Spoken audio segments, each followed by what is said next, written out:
After being elected as the Conservatives' new leader, Boris Johnson was invited by Her Majesty the Queen to form a government.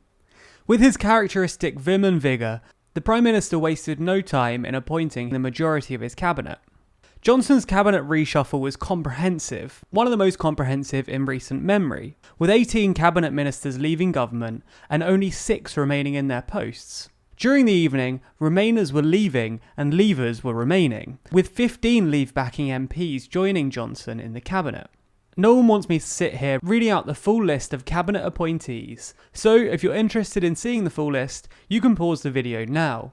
Alternatively, there's an article on our website explaining the whole situation. In fact, you should check out our website for the other stories we have too, including our take on the anti-Semitism scandal affecting Labour at the moment. There's links to both stories down in the description, and more can be found at tldrnews.co.uk. Looking at the new cabinet, there's a few things to note. The great offices of state, Prime Minister, Chancellor, Home and Foreign Secretaries have record representation for BAME ministers, with Javid as Chancellor and Patel as Home Secretary.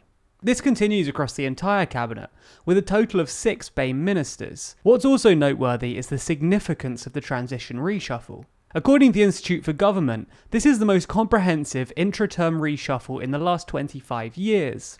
18 ministers leaving the cabinet marks an increase on the 13 who left when May took over from Cameron, and more than double the 7 that left during the 1962 Night of the Long Knives. The risks for Johnson in this move cannot be understated.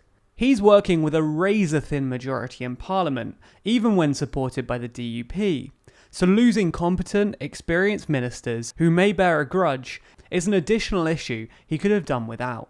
As the saying goes, it's better to be inside the cabinet pitting out than outside pitting in. So what does this mean for Brexit? Well, honestly, everything. Looking through Johnson's rhetoric, his appointments indicate how he intends to approach Brexit. Unlike what some may expect, his cabinet isn't 100% in favour of a no deal. Of the appointments, only 2, Priti Patel and Theresa Villiers, consistently voted against May's withdrawal agreement.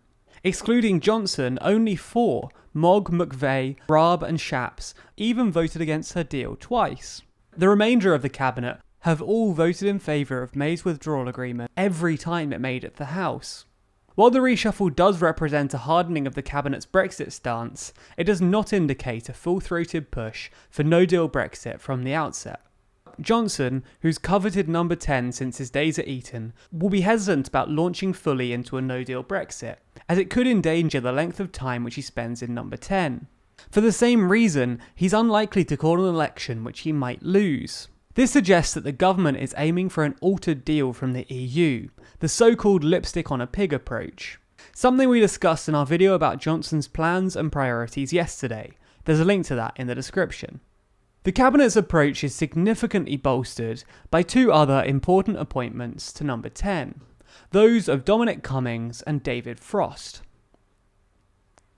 Frost spent a lot of time as a diplomat who served in the UK's representation in the EU, which allowed him to gain an understanding for how the EU works from the inside. During Johnson's tenure as Foreign Secretary, Frost even served as a special advisor to Johnson on the EU.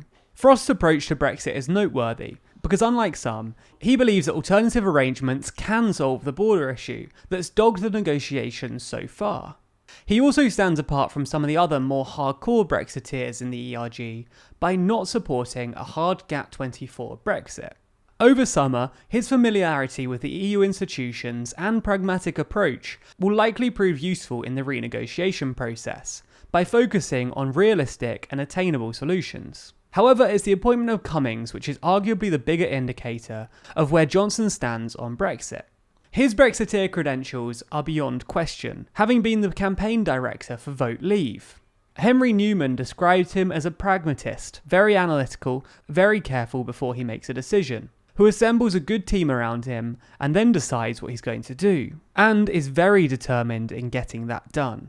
Therefore, he may be able to assist Johnson in setting his strategic direction. Cummings was very critical of ERG figures during and after the referendum, having described some of them as narcissist delusional, thick as mints, lazy, and useful idiots for Remain. Crucially, he's argued that MPs should back a deal as it could later be fixed. So therefore, Cummings' appointment is almost certainly a victory for those who favour a revised deal. So, back to Johnson. How will he lead his cabinet? This is where things get interesting. I cannot emphasise this enough. Boris Johnson is not the same leader as Theresa May or David Cameron. While that might sound obvious, Johnson will likely view his premiership in the same way he viewed his time as Mayor of London, as a CEO of a wider cabinet. He sets the general policy direction, like being out of the EU by Halloween or a no deal, and then he'll delegate the details to ministers. This is evident through several key cabinet appointments, namely Michael Gove and Sajid Javid. Johnson will be expecting two things from both of them: a clear way to mitigate a no-deal exit, and the fiscal headroom to increase economic competitiveness. Let's run through those two quickly. Firstly, what can we expect from Michael Gove in order to prepare the UK as much as possible for a no-deal exit? Gove will be expected to communicate domestic no-deal preparations, such as transport, logistics, and support for industries adversely affected by a no-deal exit. Unlike the Chancellor, Gove's work will permeate across multiple different departments and is fairly broad. Sajid Javid's role as Chancellor, however, would be more radical.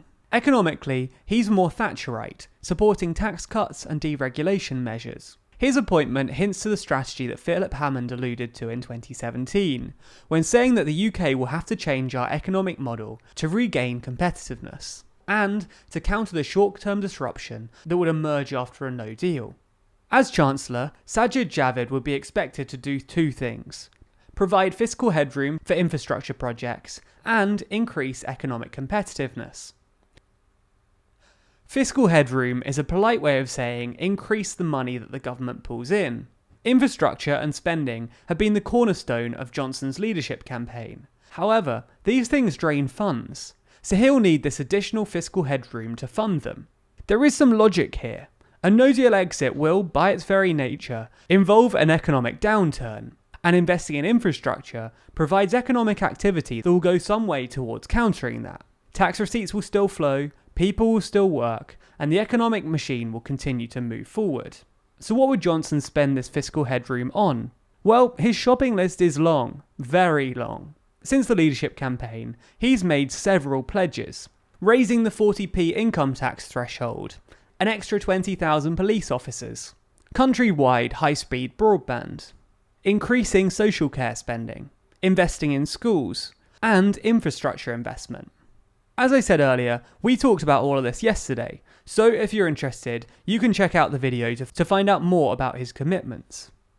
In a no-deal exit scenario, Javid would likely do the following: lower taxes, cut tariffs, utilise the fiscal headroom, and adjust the regulatory environment to increase competitiveness.